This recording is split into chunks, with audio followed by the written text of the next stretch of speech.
Welcome back to my YouTube channel. അപ്പോൾ ഇന്ന് നമ്മൾ സ്പെഷ്യലായിട്ട് ഒരാളെ പരിചയപ്പെടുന്നുണ്ട് നമ്മുടെ വീഡിയോയിൽ. നമുക്ക് കാണാം. ഒരു ഹായ് പറഞ്ഞേര്. ഹലോ. അപ്പോൾ ഇന്ന് ചിക്കൻ കറി വെക്കാൻ പോവാണ്. അപ്പം ഇന്ന് ഞാനല്ല ചിക്കൻ കറി വെക്കുന്നത്. ചിക്കൻ കറി വെക്കുന്ന ആളുടെ ഇവിടെ സവാള അരിഞ്ഞുകൊണ്ടിരിക്കുകയാണ് കേട്ടോ.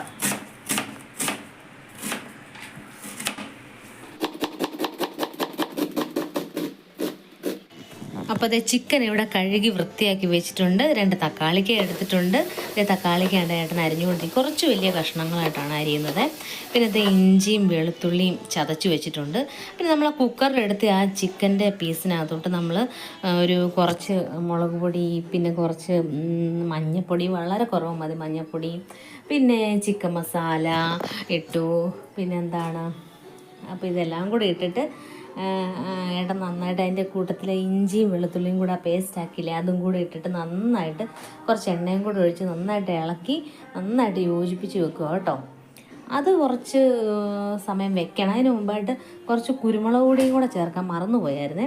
അപ്പോൾ അതുകൂടെ എല്ലാം ചേർത്ത് കുറച്ച് നേരം ഒരു 10 മിനിറ്റ് നമ്മളതൊന്ന് പിടിക്കാൻ വേണ്ടിയിട്ട് കുക്കറിൽ വെച്ചു. പിന്നെ കുക്കർ 10 മിനിറ്റിന് ശേഷം ഓപ്പൺ ചെയ്ത് നോക്കി അതിലേക്ക് ആവശ്യത്തിന് വെള്ളം, നകക്ക വെള്ളം ഒഴിക്കരുത്, ആവശ്യത്തിന് വെള്ളം ഒഴിച്ച് നമ്മൾ അടുപ്പത്ത് വെച്ചു. 2 വിസിലടിച്ചു കേട്ടോ. 2 വിസിലടിച്ചതിന് ശേഷം നമുക്ക് ഇനി ഗ്രേവി ഉണ്ടാക്കാം. അപ്പോൾ അതിനൊരു ചട്ടി എടുത്ത് വെച്ച് അതിലേക്ക് സവോള ഇട്ട് നന്നായിട്ട് വഴറ്റാൻ പോവാണേ. നന്നായിട്ട് മറ്റേ നമ്മൾ ആ കുക്കറിലെടുത്തതിനകത്ത് കുറച്ച് ഇഞ്ചിയും വെളുത്തുള്ളിയും കൂടെ ചേർത്തിട്ടുണ്ടല്ലോ. അപ്പോൾ അതുകൊണ്ട് നന്നായിട്ട് ഈ കുറച്ച് ഉപ്പൂടെ ചേർത്ത് ഈ പിന്നെ എന്താ പറയുക, സവോള നന്നായിട്ട് വഴറ്റുവാണ്. അത് വഴറ്റിയതിന് ശേഷം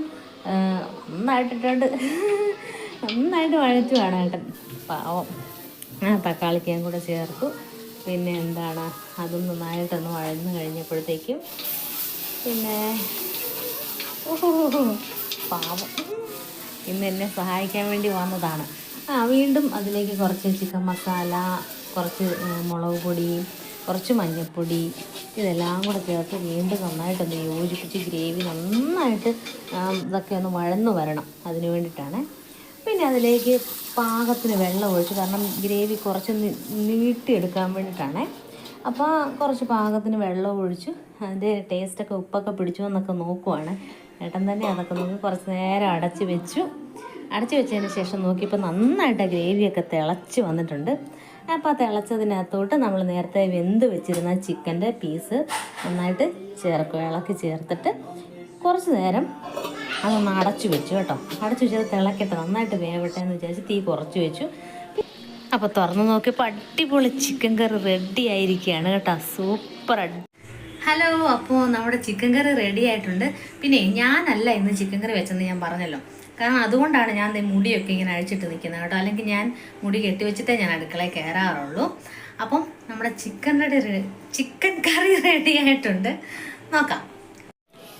അപ്പോൾ നമ്മുടെ ചിക്കൻ കറി റെഡി ആയിട്ടുണ്ട്. നോക്കിക്കേ, അതിൻ്റെ ആ ഒരു നിറവും മണവും അടിപൊളി. അപ്പോൾ ഇന്ന് എനിക്ക് ഹെൽപ്പ് ചെയ്യാമെന്നും പറഞ്ഞ് വന്നതാണ് ഏട്ടനെ. അപ്പോൾ എനിക്ക് ഇന്ന് കറിയൊക്കെ വെച്ച് തന്നു. ചപ്പാത്തിയും ചിക്കനും കൂടെ കൂട്ടി കഴിക്കുവാണ്. ഞാൻ ചോദിച്ചു എങ്ങനെ ഉണ്ടെന്നൊക്കെ ചോദിച്ചപ്പോൾ അടിപൊളി എന്നൊക്കെ പറയുന്നുണ്ട്. അപ്പോൾ നിങ്ങളും ട്രൈ ചെയ്യണം കേട്ടോ. അപ്പോൾ ഞങ്ങൾ ചിക്കൻ കറി കൂട്ടി കഴിക്കട്ടെ. അപ്പോൾ ഇന്നത്തെ വീഡിയോ ഇത്രയേ ഉള്ളൂ. നാളെ വേറൊരു വിഭവമായി കാണാം. ബൈ.